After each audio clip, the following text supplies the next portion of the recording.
Welcome to Hematitehomestead. Up here. No, up here. Wow, look at these sunflowers. This is Growing Things, episode 11.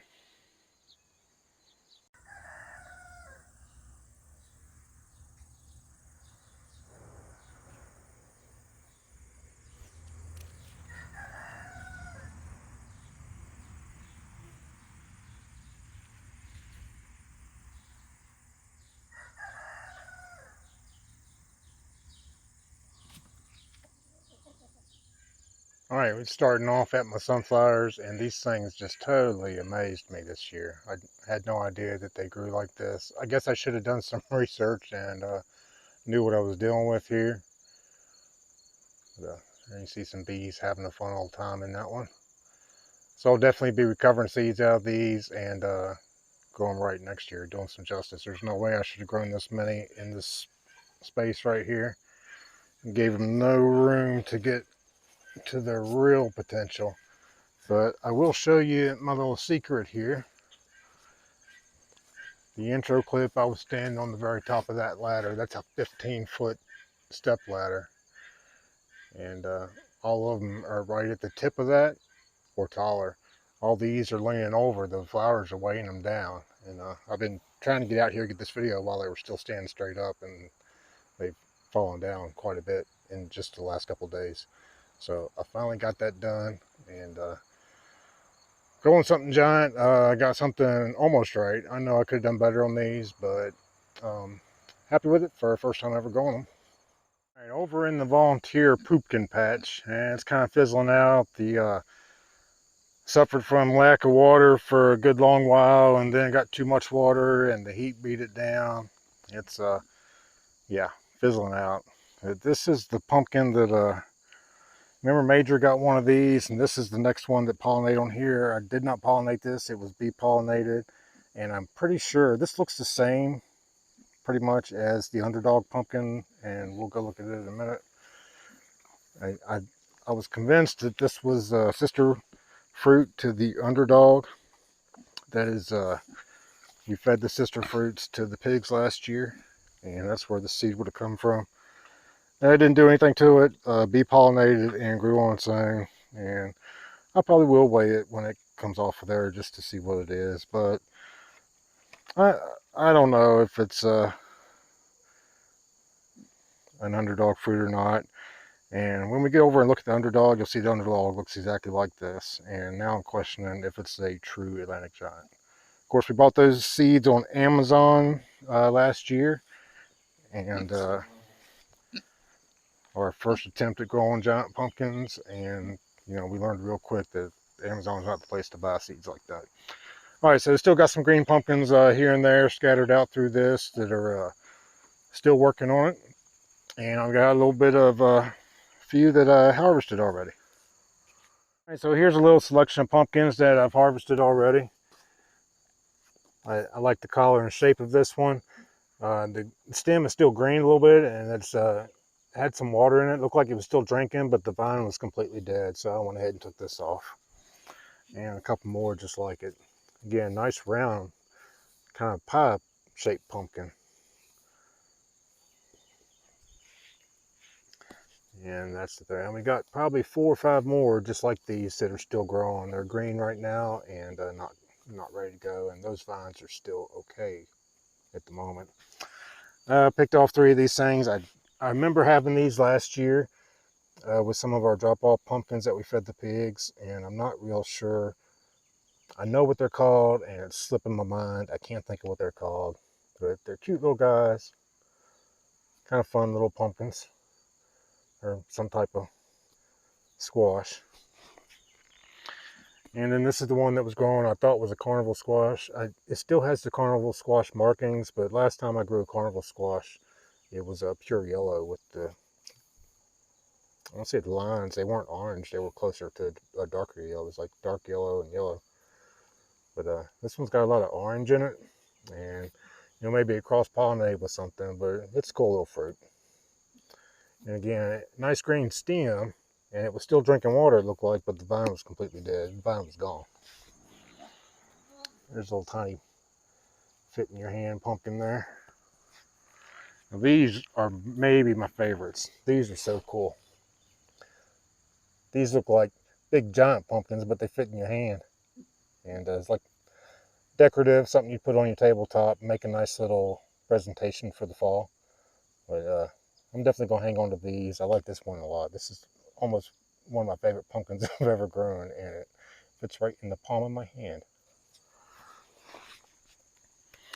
And then a collection of some type of squash.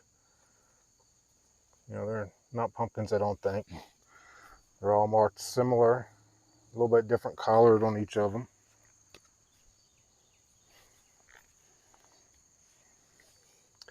So that is everything's come out of the volunteer patch, and nothing huge except for the one we looked at a second ago is the biggest one out there. And that's usually what happens in volunteers. The pig poo that's stacked up in here holds a lot of moisture, and it was great for growing these things right out the gates, but after a while it just starts to rot vines, just holds way too much moisture. All right, while we are walking over to the giant pumpkins, I mentioned a second ago about being a pig pumpkin drop-off, and every year we collect pumpkins from people that aren't going to use them. Pay no attention to this. This is what I'm calling the war zone now. There's no giant pumpkins in here. Okay, but anyway, every year we put an ad on Facebook and ask people to give us pumpkins that they're going to throw away. You know, a lot of people buy pumpkins.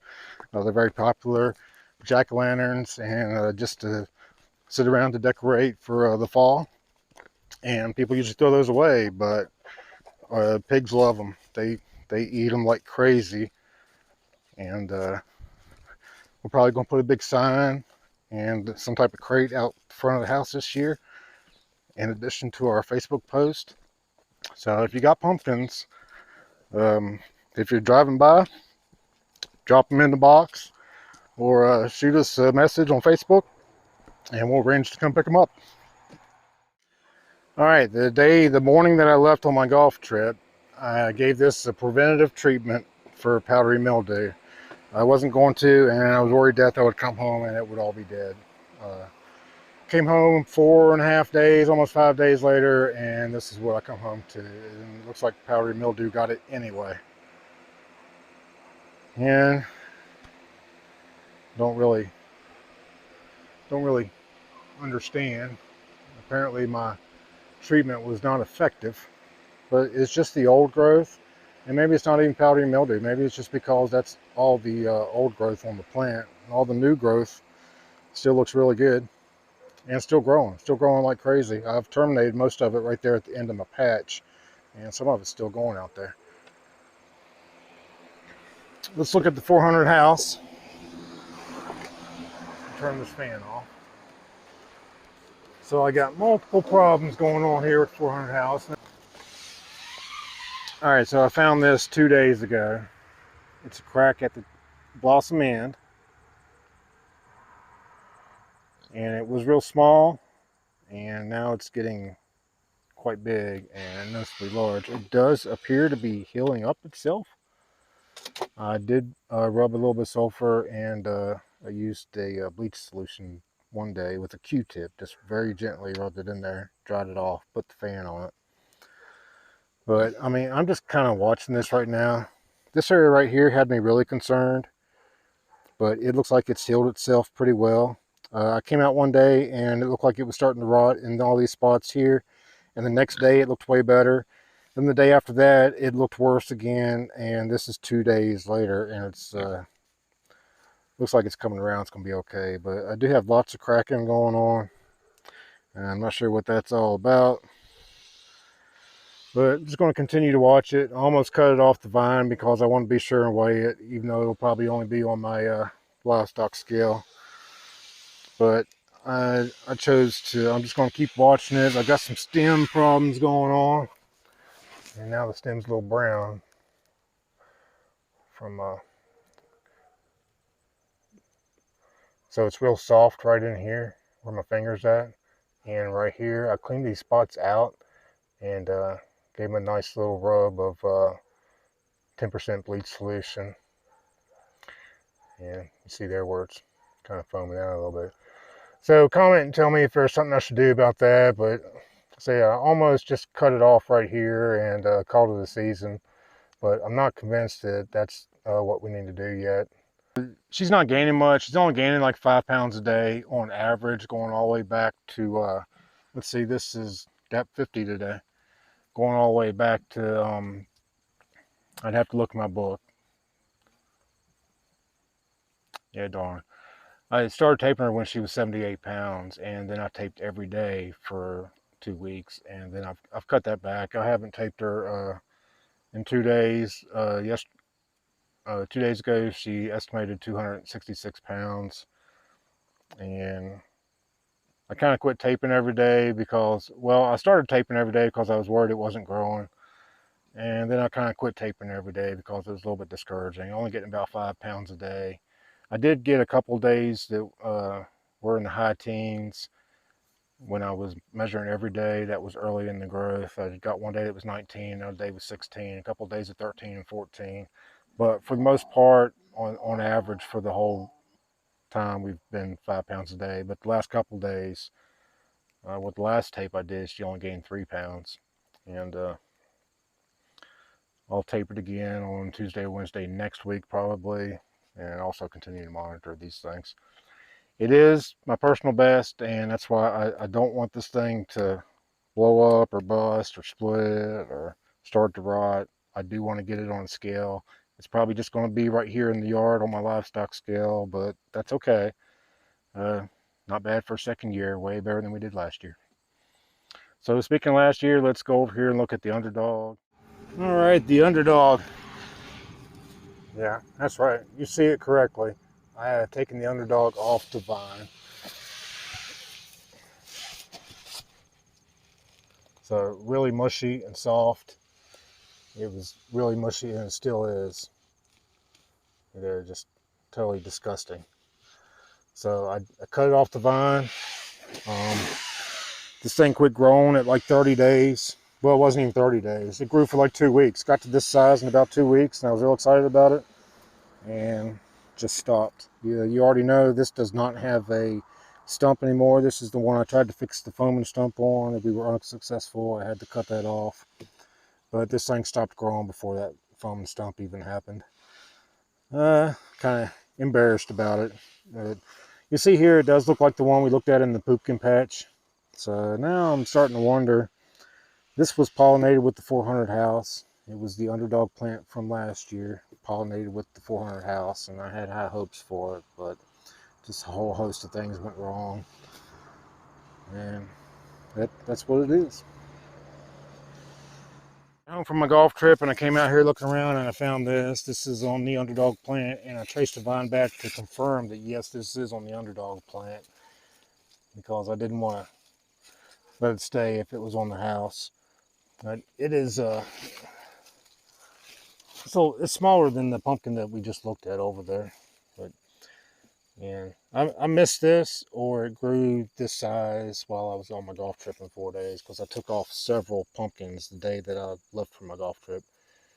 And I took off at least 8 pumpkins that I've lost in this mess here. This is the yellow jacket area, and vines grew up the trellis, and weeds are taking over. So heck, there might even be some more pumpkins down in there. Since we were back this direction, we'll take a look at my fall squash trellis, and you can see I got a spaghetti squash here, and they're laying on top of the trellis, not dropping through it. Here, one over here dropped through, and this is what I want them to do. And then I just come back here and pick them off. But they're not cooperating. Most of the butternuts took off down that way. Anyway, butternuts, some of them are climbing, most of them went down, took off down that way, and I got lots of butternut squash hanging out down there. And we like to eat some butternut soups and stuff like that. And Kelly made a really cool butternut dessert that was really good. We enjoyed that a lot. We'll do that a few times, but most of that will go to the pigs, and because we can overwinter it really well, and it lasts a long time. These are honey nuts, and they're not dropping through either. They're laying on top. There's one that did drop through, and that's why I grew them on this trellis. I was kind of hoping they would just drop through here, and I could just come through here in the fall and pick them off. Yeah, it's my out of control cherry tomato plants. I told you last time we talked I was going to cut these things off at the top, and I never got around to it. But they're fizzling out. They're about done. These are, got some I need to pick there. But yeah, and other embarrassment. And then acorns, and some of the acorns are dropping through, and this is what I wanted to do. That's a pretty one right there. And we've got some laying on top of it. So these are, again, we'll do a few things with them, but you kind of get overwhelmed and lose your taste for these things real quick after you eat it multiple times a week. So most of it will get hardened and fed to the pigs.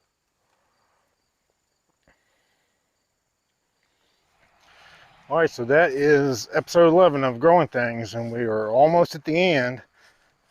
Another episode or two, and 400 house. As long as it keeps kicking, we'll keep doing these videos in this playlist. But we'll see. We'll see how long it lasts. Thanks a lot for watching. Please hit that subscribe button, share the videos with everybody you know, and we'll see you next time.